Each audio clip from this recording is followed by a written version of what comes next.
into our second matchup of today. And it's going to be one hell of a matchup, Infinity. We're going to have potentially the most hype matchup of the day. But we got so many hype matchups today that I don't even think that's potentially even true. You know what? That's fair enough. As today we're going to be having finally Sengoku versus Nexplay. The OGs of the Asia Brawl tournament just a few weeks ago is finally going to be going down there, throwing the gauntlet. And we are ready to jump into the draft phase actually very soon, as we already have the very first ban from Sengoku, which is going to be Akali. That's 2 times in a row. Akali is banned away. I think it's just the potential of an Akali that really just decimates the back lines of a team fight. You just go in and out of fights with the smoke as well. So Akali being banned out, very reasonable and very powerful as well for the side of Sengoku Gaming.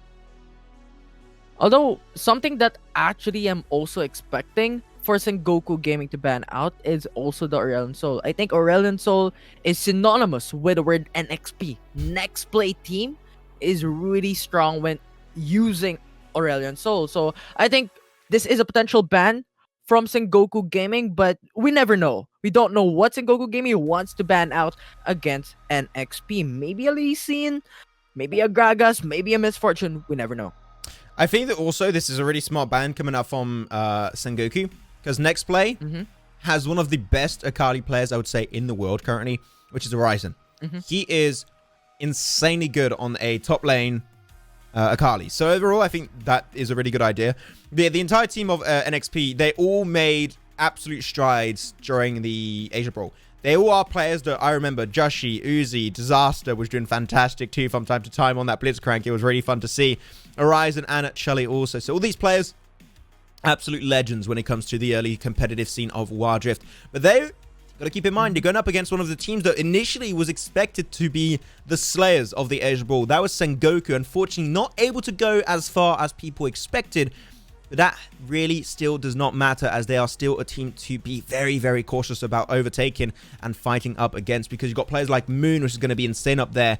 Especially him and Curse are going to be 2 big players that I'm looking out for today, hopefully. But regardless, we got ourselves normally some more bans coming on through, I do believe, here. Infinity, which are going to be the first ban of Nexplay is going to be Gragas. And Sengoku, their second ban is going to be Lee Sin. So Lee Sin off the table with Akali once again. We are not going to see them today, apparently, at least for these 2 first matchups. But Gragas off the table, that could open so many opportunities. Absolutely. And just a quick trivia.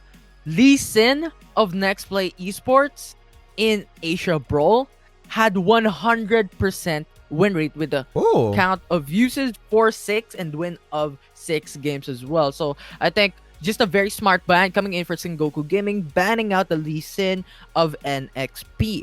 Now let's see what's gonna be the second and third bans for both of these teams right now, as NXP actually banned out Lulu as their second ban.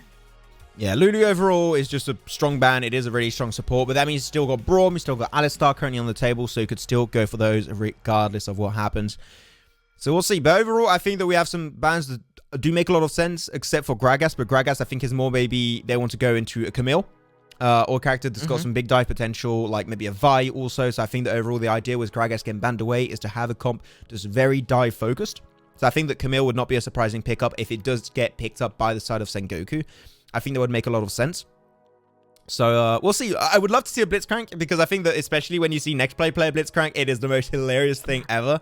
And also they play it damn well. One thing about Blitzcrank is that they scale really good if you are able to hit those grabs early game. And you know what? Nexplay do exactly that.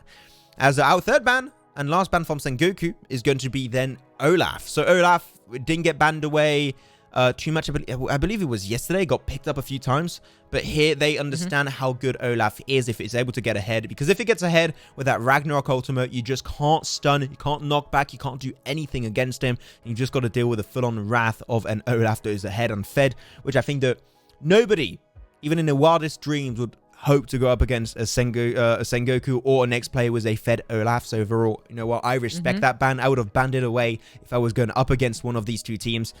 So that's going to be so far 4, how many? No, I can't count. 5 bans out of 6. Our 6th ban is coming up very soon, and it's going to be the last ban of Nexplay, which is, surprisingly enough, going to be a Jhin, which you do not see that happen too much. Although, actually, what I'm thinking right now is a wasted ban from Sengoku Gaming. right? You've stated the benefits, the strength of an Olaf, but considering that Sengoku Gaming is the first pick, they could have prioritized an Olaf for their first and then give something else as a ban for Nexplay Esports, as they are going to be the second pick for this specific game. So just a very interesting sort of events for this banning phase. But nevertheless, I think it's really just understandable, as they really want to respect ban this Olaf that is very, very strong in the current meta. Overall, I think this is 100% true Infinity, but we'll see as we are now getting slowly into the draft. I do believe, hopefully, no, we should be getting there very soon. Hopefully, we're not going to jinx it just like last game where they picked a Lee Sin when it got banned away. So, you know what? Don't do that. That is definitely not okay. But hopefully, the two teams should be getting ready right now. And as I said, that they are indeed getting ready. So, you know what? No more chit-chat. I mean, we're still going to do some chit-chat, but we're just not going to be on screen anymore. As casters, that is indeed our job. But regardless, we're finally into the game as the first pickup from Sengoku is going to be this good old Miss Fortune. So that's great. Braum is still available. That could be a really good counter pickup for the team of Nexplay. Alistar. There you go. The Aurelian Soul is something that you really want to ban out against a Nexplay Esports Wild Rift team, as they have been very, very dominant throughout every single tournament using Aurelian Soul. But nevertheless, it's just a lot to expect right now for this specific game, as Orianna and Braum being picked out by Team Sengoku Gaming as their second and third, while for NXP, they're now locking into that Camille as well. Frostbite from Braum is going to be great early game against Alistar. You know, you can potentially re-engage afterwards by hitting that stun after your fourth basic attack. So I think that Braum does do pretty good in this one potentially. And the CC potential between a Braum and an Orianna is big. But you add also on top of that a layer of Monkey, and you guys have some CC combo potential this through the roof. That's going to be Wukong added to the mix in jungle, and Darius going into the top side of the map. But I mentioned it, Ryzen. Unfortunately, without his Akali available, one good pickup that he also plays so damn well is this Camille. Gragas got banned away, so it seems like, you know what? I might just be big brain over here. I think I read through the draft pretty damn easily. I am a super smart guy. Please, Riot, hit me up when you want to do official esport events. Kai'Sa, regardless, is going to get picked up also, as it is a great carry. Miss Fortune got picked up. They did ban away Jin also, which is another top tier carry in the bottom side. So Kai'Sa makes a lot of sense, and with Alistar, they do scale rather well. Alistar brings the CC, Kai'Sa brings the mobility and the damage, especially when she hits level 8 plus 2 items is the big power spike you could expect. They have it. Two really good drafts. I would not expect any less from these two godly top tier teams such as Sengoku and Nexplay. And normally I have a good idea of which draft I think is going to win, but because these two teams have drafted so well, I just can't decide. And I don't know if you can, Infinity, but I can't make a choice on who I think is going to win because it's that good of a draft. And you already stated it. It's good draft for both of these teams. It's really hard. And now we could actually dissect on what certain advantage that these two teams have got. Because Sengoku Gaming, they have a lot of AoE CC's potential and even damage from that Miss Fortune with the bullet time as well. But for the side of Nexplay, you also have massive CC potentials from that Alistar and that Aurelian Soul. In addition to the killer instinct of a Kai'Sa that could just go to the backside and kill off the potential hyper carries, and even Vi and Camille as well for those single targeted kills. But you know what? While we were talking, it's gonna be the first blood from the side of... Yeah, they got it. Oh, wait. He died to turret, but it was an execute. That's big. It was an execute. That means the kill did not go over to the Darius. And he's gonna actually push this. It's still one. Oh, Braum is here. There you go, man. That was a weird interaction early game, but yeah, sometimes you want to ward those bushes, and unfortunately, Curse by not warding it did offer the first blood over. So that's already a little bit of a gold lead coming on over. Already 1,000 in 1 minute, which does make sense if you're looking to get ahead. So nothing too big though. They can still come back from it. Not too much of an issue, but still, that was a rather interesting 3-man invade, and Curse was not scouting, so unfortunately, he did get heavily surprised. But that does happen from time to time. As now towards the bottom side, I'm seeing a little bit of movement coming on through, especially from Monkey. As I thought he was going to go dive onto the Camille, but Camille is going to be super respectful as the Rising goes straight back to base. Yeah. And the reason why I couldn't really say anything a while ago with that 3-man roam from him from NXP because I was thinking that they were supposed to get the first blood instead from that Darius. But nevertheless, they're gonna be the first blood kill for the side of Sengoku Gaming as Darius actually gets pinned down. And this is something that I was expecting a while ago from 3-man roam or NXP, right? But yeah, but it's now gonna be the 0-2 right now as NXP is just dominating the fight in the first 2 minutes of the game. I feel so bad for Sengoku. Like, this Darius especially, he's just getting bullied. He's got no dashes, which is why also Camille, when she's getting pushed so hard like this, is in a great spot. Reason why is because she has so much mobility, right? She can offer herself a really big shield too to make her a lot more tanky. And Curse, unfortunately, can't do that. He's currently...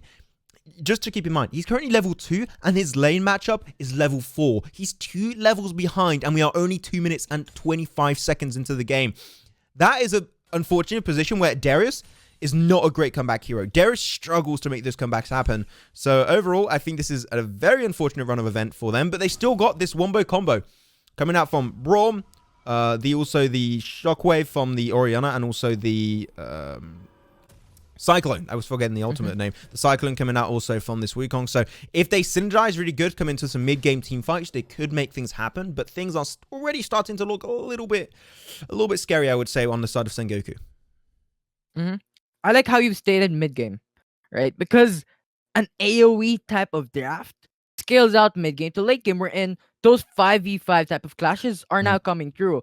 But at this moment in time, when you're looking at the draft of NXP, they have a lot of skirmish potential with the Kaisa, with the Vi, and the Camille as well to go for that single targeted stuns right now. But into the mid lane, it's going to be the All-Star initiating that fight while the Orianna is hagging the turret. Now, it's going to be the Aurelion Sol going to be pinned down by the enemy team as he is also going to be slain with a double kill from Orianna, putting down All-Star as well. So it's now going to be a 2-for-2 in favor of none. But 3k gold lead still is to the side of NXP. Oh, wait. Yeah. Correct. Overall, really good collapse on the side of Sengoku. I think they played that one really good. I think it would have been even more efficient to give that kill potentially over to the Darius for him to be able to get a little bit more gold from that shutdown and also get himself in a way better spot and catch up in terms of levels potentially. But you know what? He just hit level 6 and he's already just caught up in terms of levels to his opposing lane matchup. So that is great from Curse. He's in a position where he can actually fight, but the Drake just got picked up. It was going to be the Mountain Drake taken over by Nexplay. So this is great. They're still ahead. The gold league has been heavily reduced as Aurelion Sol coming in with a Galaxy of CC. Going to be trying to go for stun. Nothing shall connect for now for Chully. But now because of that Drake too, they're going to be a little bit more beefy in those fights, which is going to be especially interesting for this Alistar to remain consistent and relevant in this game. But at the end of the day, they did go for the CC combo we mentioned. We want to see them get out together as a team. That is where the team win condition is for Sengoku. So they're trying to take fights and outnumber the opponent, which is exactly what they should be doing. So for that alone, Sengoku got my respect. But it's still going to be a pretty hard game to come back from, as we're going to be seeing here Darius going to get ganked up by this Aurelion Sol in a 1v2. This is looking really scary. Now the ultimate will connect onto that Darius and just finishes off with a flying speed of a kill for the side of NXP. And this is something that you really need to avoid for NXP Bottom from side. Sengoku Gaming, right? Oh, but let's look at the bottom side as we head into another fight. It's Kaisa putting down the Wukong. It's gonna be Braum getting dominated, obliterated by NXP, and just the massive AoE CC potential and the damage from Aurelion Sol, putting down Misfortune as well with nowhere to run, nowhere to hide. That fight initially was taking really good, but unfortunately, it was a little bit of overconfidence from Sengoku. They got way too close to the tower, and when you have an Alistar there, he can just CC you up for days and make you take that turret damage especially. So I think that was a little bit of an overstep from Sengoku at the end of the day, so very unfortunate.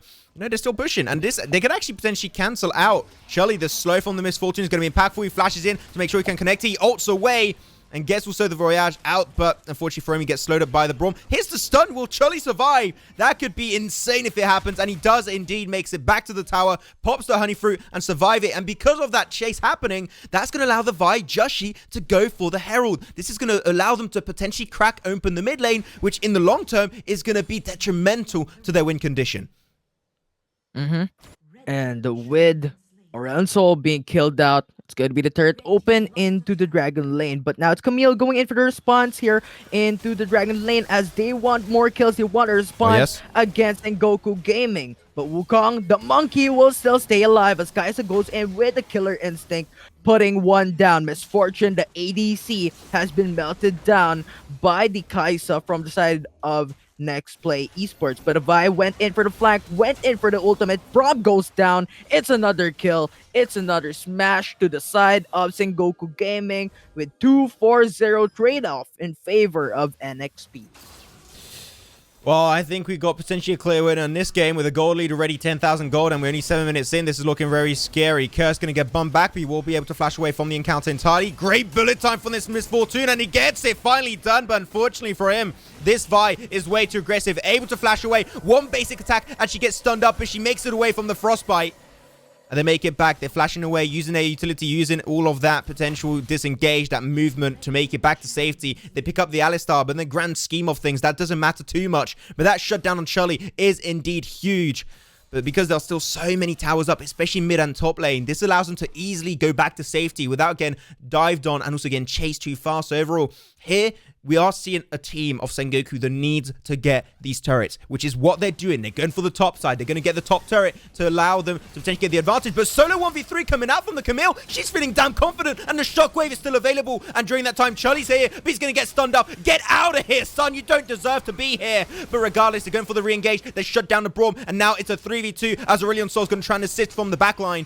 And there you go. The fight looked to be in favor of Sengoku, and yet Nexplay come out on top once again. It's just a smart move. But actually, what's interesting, that Chili didn't actually complete the stun coming into the fight. Oh, no. I think it was a little bit too close. But nevertheless, I think NXP right now is going in for that dragon as they take it down with the smite. But it's going to be the response of a kill, but it's not going to be enough as NXP has laid another once more. As Darius is now going to be down for the side of Sengoku Gaming. It's now currently 7-17 for the side of NXP. Good flash away from Aurelion Sol. Charlie's going to be able to survive that encounter once again. But yeah, that Drake, they were trying to put all of that fight on the top lane down to, okay, we lose the fight, but we can get a Drake. And they were not even able to get that Drake as the great smite from the Vi was able to secure it. So this is it. Nexplay are just ahead in many, many ways. Sengoku are trying to outplay the composition of Nexplay, but unfortunately for them, they'll just get outplayed themselves by doing so. So their big brain players are not able to connect as Camille's going to be taking a 1v1 versus Darius, and she's going to go for the Hextech Ultimatum. And now it's Orion Soul going to the backside for the stun. It's now going to connect. It's 2-man down for the side of Sengoku Gaming as we have here converging NXP against Sengoku Gaming. Oriana trying to defend, trying to go for the flank to support his teammates, but it's not going to be enough as this is going to be the ace coming from NXP, and now they're looking to finish the game.